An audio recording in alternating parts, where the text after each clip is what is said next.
ECG remains a very, very important and cardinal link in the energy value chain. Indeed, if you take ECG out, the entire energy chain would crumble. You are the pivot, you are the fulcrum, and you carry the weights. And so your performance is very, very, very critical for us. That is why I thought that I should come here myself to interact with you, to encourage you, and to also learn from you. I do know that in every work environment, one of the most important things is the welfare of the staff.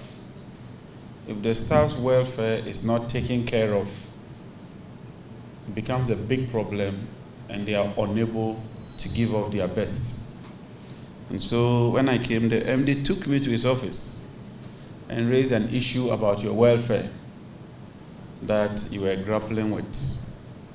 That is month 13. And so I'm happy to announce that the MD has a green light to move ahead with the 13th month. But unto whom much is given, much is expected. And so I encourage you to give off your best. I heard somebody say 14. Who knows? Maybe by giving off your best, you might hit 14. But ladies and gentlemen, this sector is hugely challenged. And as minister, I spent sleepless nights doing a lot of modeling on what we can do to turn around the energy sector of this country. When we assumed office, we had a very, very difficult situation. From January to December 2024, every month there was load shedding. In fact, it went as far as to about 700 megawatts of load shedding getting to the end of the year. The debt overhang alone was around 80 billion cedi. The guarantee put by the World Bank for Sankofa, 500 million, had been drawn down. Car Power had also drawn down on the guarantee. And so it was a very, very difficult moment. And to compound matters, you had over 2,000 of your containers stuck at the port. And when I set up a committee, the committee reported that they couldn't even trace most of them. And I recall that in Parliament, I promised that we would trace every single missing container and account for it.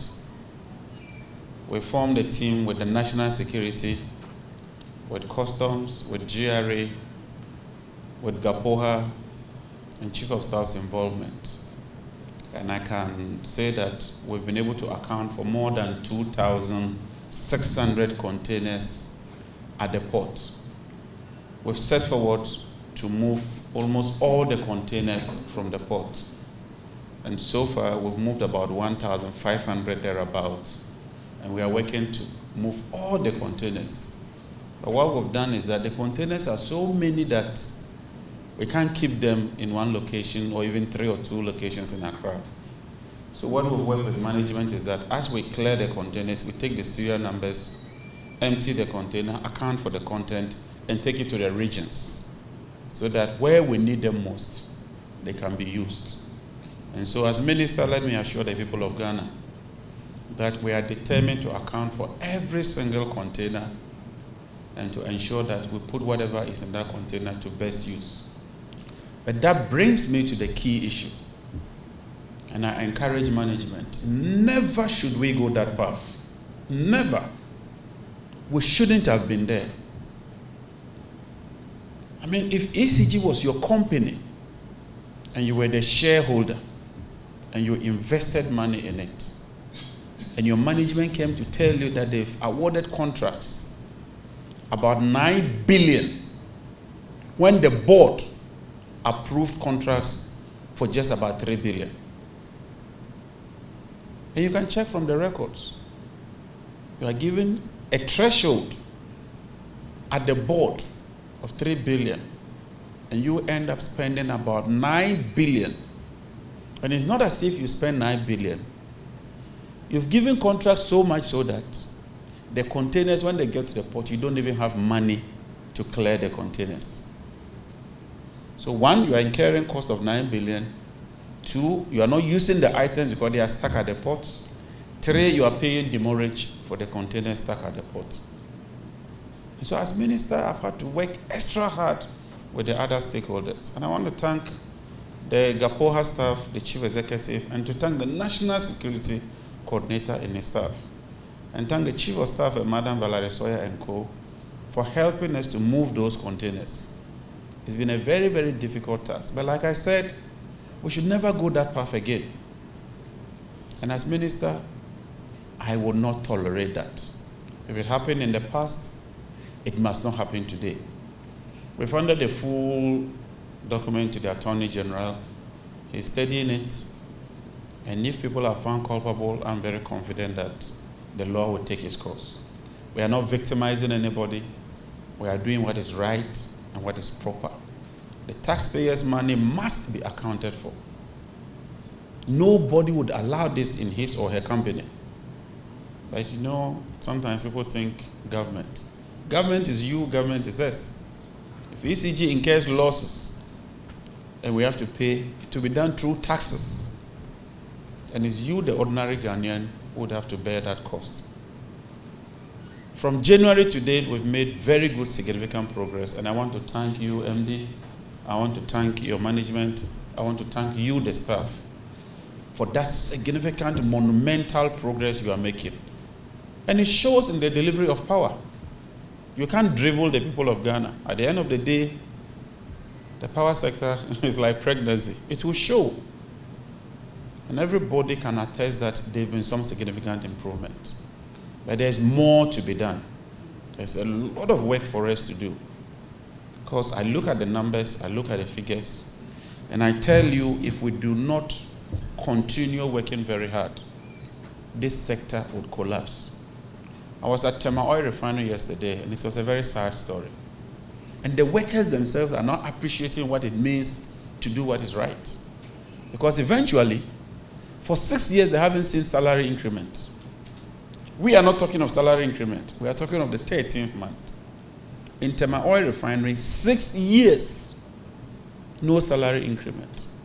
How do you survive without salary increment for 6 years? 6 years, they haven't audited the accounts. That is serious.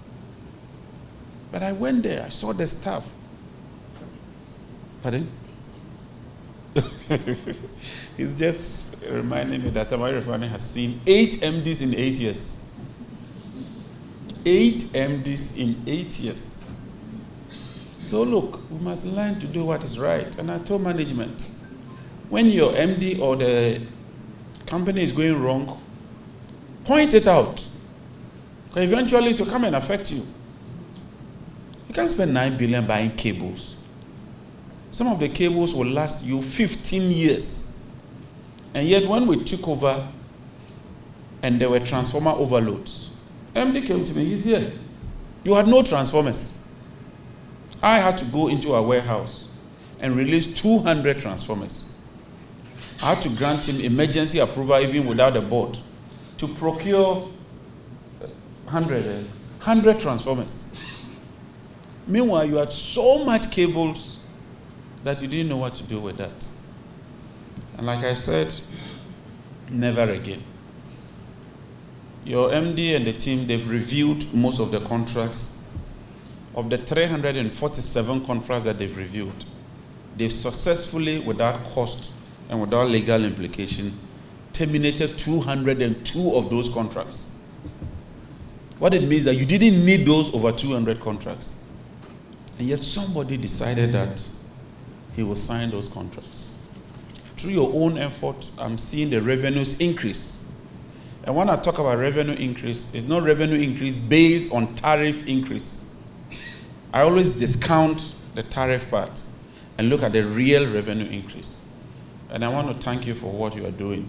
Continue to go for the revenue. You have my full support. Whether government agencies, whether private sector, all of us must contribute our quota so that the sector can stabilize. If we use electricity and we don't pay for it, some way, somehow, somebody has to pay for it. Or we'll have load shedding. Because the IPPs, they don't care. They want their money so far as they've done that. Since January to date, the cash waterfall, we've adhered to the cash waterfall strictly. Last year, if you read the cash waterfall report, they never adhered to it. That is not the only solution. At least it's a positive step forward. And I think we should do that. We've also reviewed even the IPP agreements. And I thank Ben Boachi, Ishmaelaka, Baden and Co. for doing a very good job. So if you take renewable energy, it used to cost us 18 cents. They've negotiated and reduced that by 63%. So from 18 cents, they've brought it down to 6.5 cents. And I've told them we should drill it down further. We can achieve renewable energy at around 6 to 5 cents. That is what we call patriotism. And that is what we have to do for this country. Do what is right and do what is proper. And if we continue like that, we'll turn this sector around.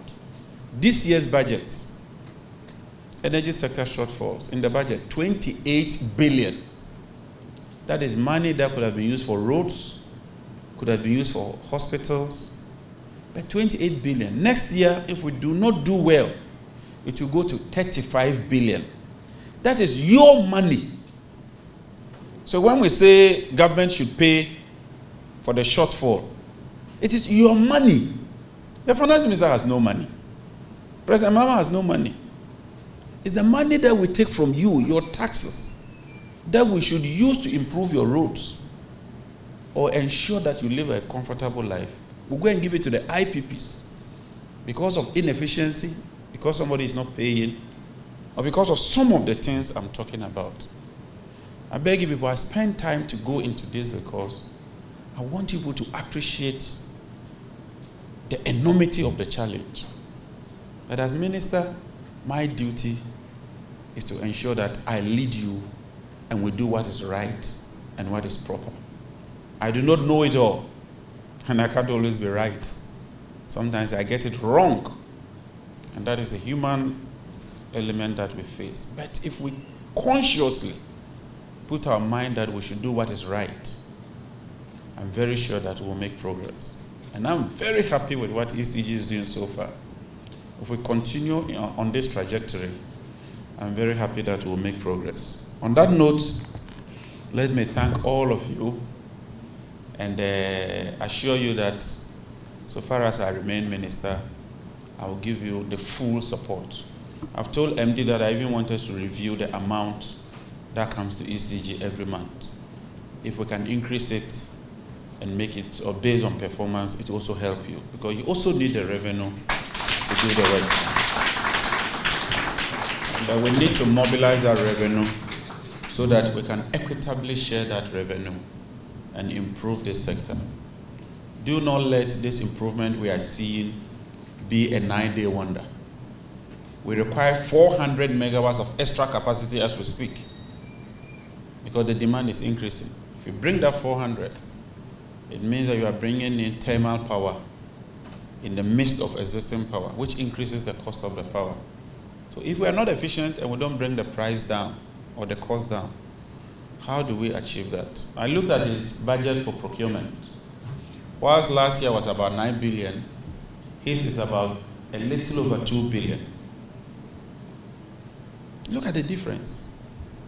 Last year, almost 9 billion. This year, about 2 billion.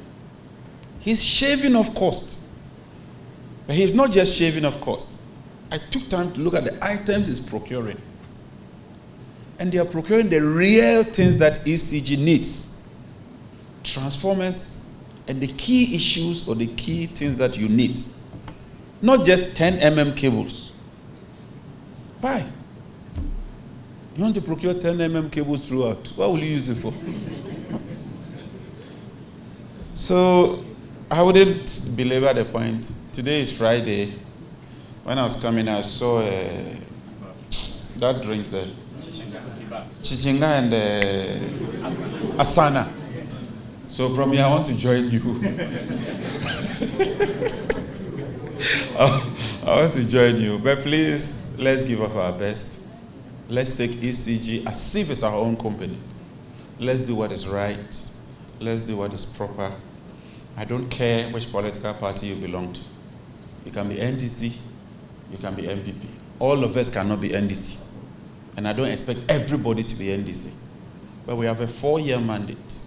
Let's do well. After the 4 years, if NDC wins, it's good. It means they'll be building on more. Assuming, and I don't wish for it though, that we don't even win. And another party wins. If we leave a good platform, they can build on it. It shouldn't always be that every 4 years we look back and everything is so bad and we have to be taking corrective measures. We should rather be building on the success of what we've been able to achieve together. Thank you very much, and God bless us all.